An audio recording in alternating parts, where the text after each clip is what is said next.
भावभूति विरचित उत्तर रामचरितम तृतीय अंक। कवि ने तृतीय अंक को छाया अंक का नाम दिया है।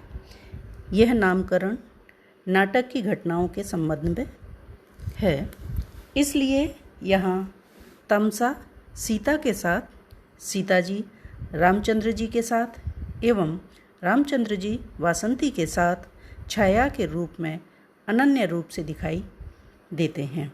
दूसरे, रामचंद्र जी के विचारों में सीता जी छाया के समान निरंतर घूम रही हैं। रामचंद्र जी एवं सीता जी को शारीरिक स्थिति केवल छाया मात्र रह गई है। वे एक दूसरे से वियुक्त होकर इतने कृशकाय हो गए हैं कि केवल छाया के रूप में ही उनका शारीरिक अवयव प्रतीत होते हैं। जिस प्रकार संतप्त व्यक्तियों को छाया संतोष प्रदान करती है, उसी प्रकार इस अंक में शोक के प्रलापों से रामचंद्र जी के दर्शन से सीता जी को, रामचंद्र जी की पश्चाताप शुद्धि से वासंती को तथा दोनों राम एवं सीता के पारस्परिक स्पर्श से तमसा को परम संतोष मिलता है। रामचंद्र जी अपने मुख से ही वासंती से यज्ञ में सीता जी की स्वर्णमयी मूर्ति की चर्चा करते हैं, जिससे सीता जी को परम धैर्य एवं संतोष मिलता है, क्योंकि वह उनकी ही तो छाया है। अंक के अंतिम श्लोक में रामचंद्र जी एवं सीता जी को मिलने की भी छाया मिलती है। इन सब कारणों से कवि ने इसका नाम छाया अंक रखा है।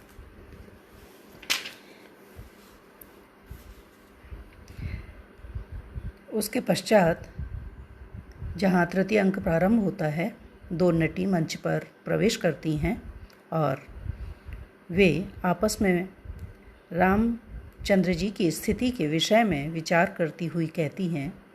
मुरला नाम की नटी कह रही है, अनिर्भिन्नो गभीरत्वात् अंतर्गूढ़ घन व्यथः पुटपाक प्रतीकाशो रामस्य करुणो रसः। राम जी की सीता से वियुक्त होकर के कितनी दयनीय दशा देखने को मिल रही है कि अनिर्भिन्न, वो प्रतीत नहीं हो रही, दिखाई नहीं देती। किस कारण? गंभीरत्वात्, गंभीर स्वभाव के कारण उनके मन का जो शोक है, दुख है, करुणा है, वह किसी को भी अनिर्भिन्न दिखाई नहीं देता, प्रत्यक्ष नहीं होता।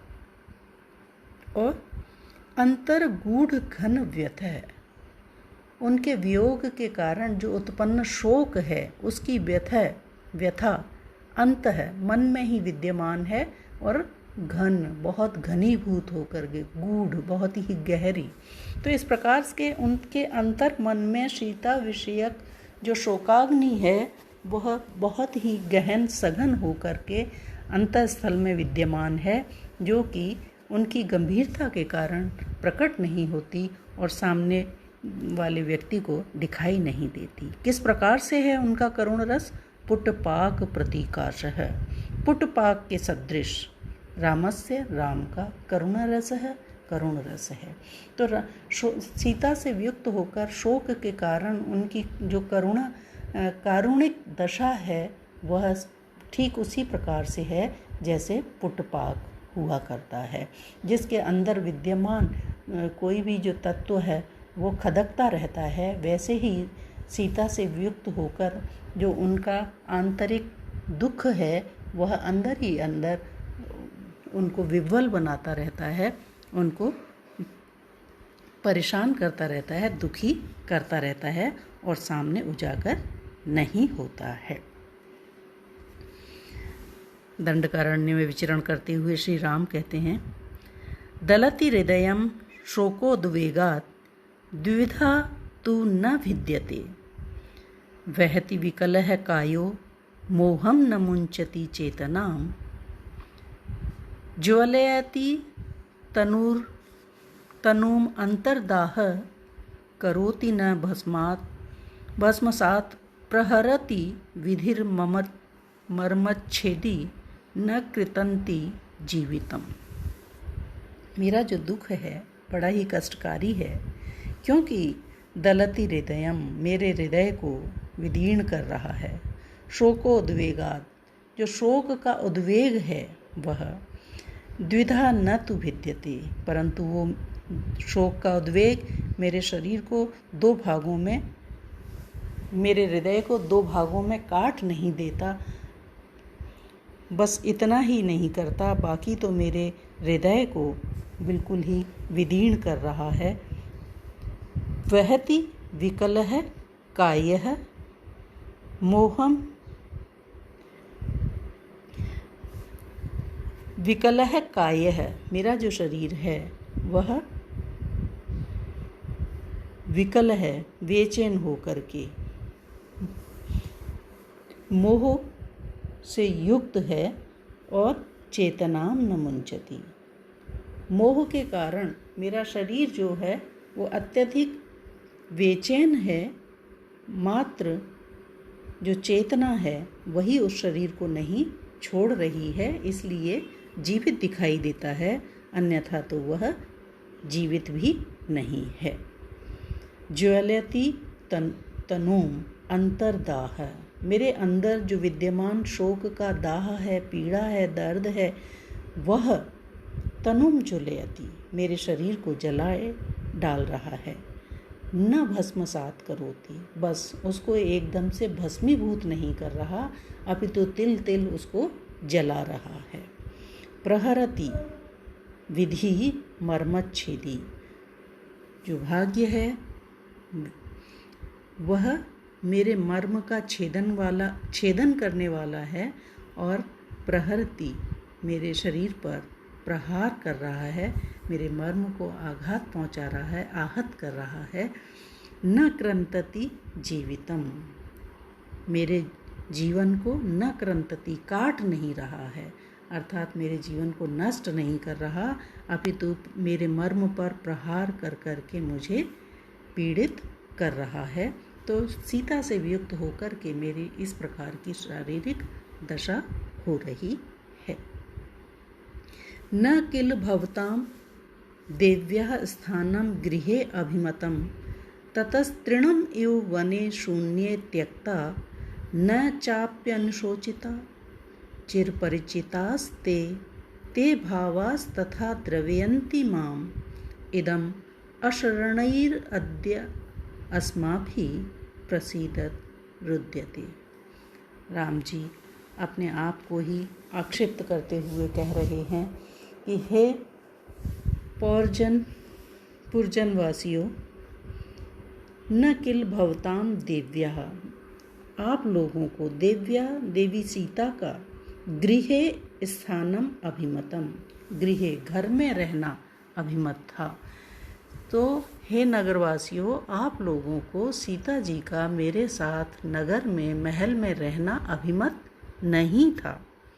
ततस्त यही वजह है, यही कारण है कि आप लोग इस तथ्य को स्वीकार नहीं कर रहे थे, इसलिए तृणम एव एक तुच्छ से तिनके के समान, शून्य वने त्यक्ता मेरे द्वारा उनको शून्य वन में छोड़ दिया गया, परित्याग कर दिया गया। न चापि शोचिता और वो उस समय पूर्ण गर्व को धारण कर रही थी, उसके बावजूद भी उनके विषय में तनिक भी मेरे द्वारा विचार नहीं किया गया।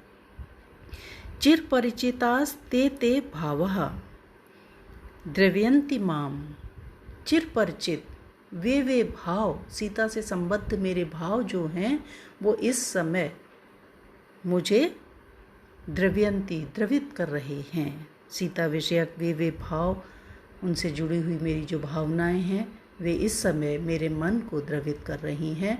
जैसे जैसे मैं यहाँ विचरण कर रहा हूँ वैसे वैसे सीता जी का स्मरण हो आ रहा है और उनसे जुड़े हुए जो भाव हैं वे मेरे मन में उमड़ घुमड़ कर उत्पन्न हो रहे हैं और मुझे द्रवित कर रहे हैं, पीड़ित कर रहे हैं। इदम अशरणई, इस समय मैं अशरण हुआ, अद्य अस्माभिः प्रसीद रुद्यते प्रसीदत।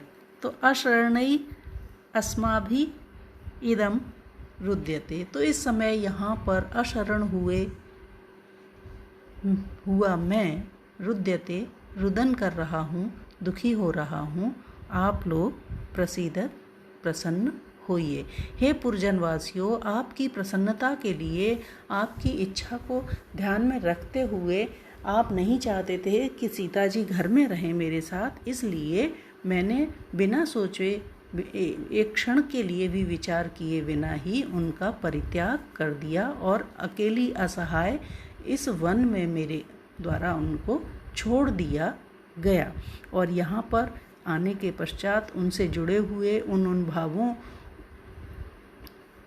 के मन में उत्पन्न होने से मेरा मन जो है व्यथित हो रहा है और मैं अशरण असहाय हुआ इस समय रो रहा हूँ।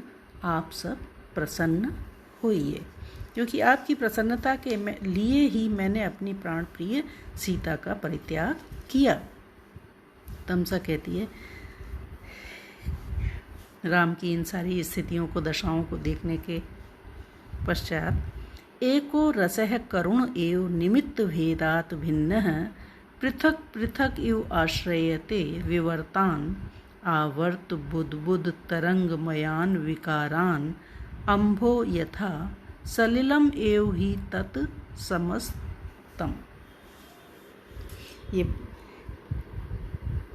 भवभूति अपने करुण रस के लिए प्रसिद्ध हैं और उसी को इस रूप में प्रधानता के साथ कह रहे हैं। एको रस है करुण एव, एकमात्र रस है करुण।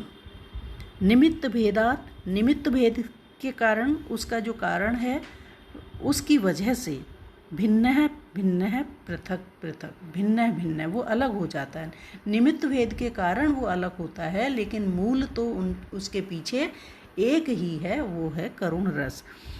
पृथक पृथक एव आश्रयते विवर्तान, पृथक पृथक आश्रय को लेकर के वह विवर्त के समान, अर्थात जैसे बुलबुले, एक ही जल होता है और अन्य अन्य आश्रयों को ग्रहण करके वो अलग रूप में, अलग नामों से जाना जाता है।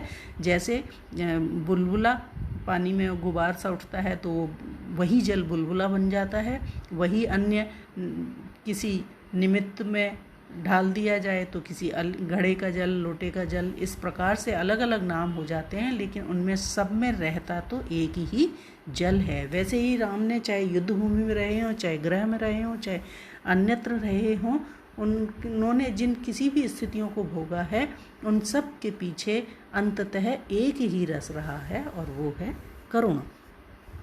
आवर्त बुद्बुद तरंगमयान विकारान, आवर्त बुद्बुद तरंग, इस प्रकार से भंवर, बुलबुले और तरंग इत्यादि के रूप में अन्य विकारों को के कारण अम्भो यथा, जिस प्रकार से जल अलग अलग नामों को ग्रहण कर लेता है, उसी प्रकार से अन्य अन्य दशाओं से संबद्ध हो जाने के कारण जो रस है वो अन्य अन्य नामों को ग्रहण करता है, लेकिन रहता तो एक ही है। कुल मिलाकर के राम जी की जो दशा है वो करुण से ही जुड़ी हुई है। सलिलम एव ही तत्समस्तम, तो वो सब, चाहे वो भंवर हो, चाहे बुलबुला हो, चाहे तरंग हो, उन सब के मूल में जैसे जल होता है, वही जल इन नामों को ग्रहण कर लेता है। वैसे ही राम की अन्य अन्य दशाओं के पीछे एकमात्र करुण रस है, वो ही भिन्न भिन्न नामों से जाना जाता है। तो ये श्लोक अत्यंत महत्वपूर्ण श्लोक है, जहाँ की भवभूति की जो रस के संबंध में, तो उनके द्वारा इस रस की प्रधानता के साथ स्थापना की है और वो है करुण रस। तो भवभूति का करुण रस बहुत ही प्रसिद्ध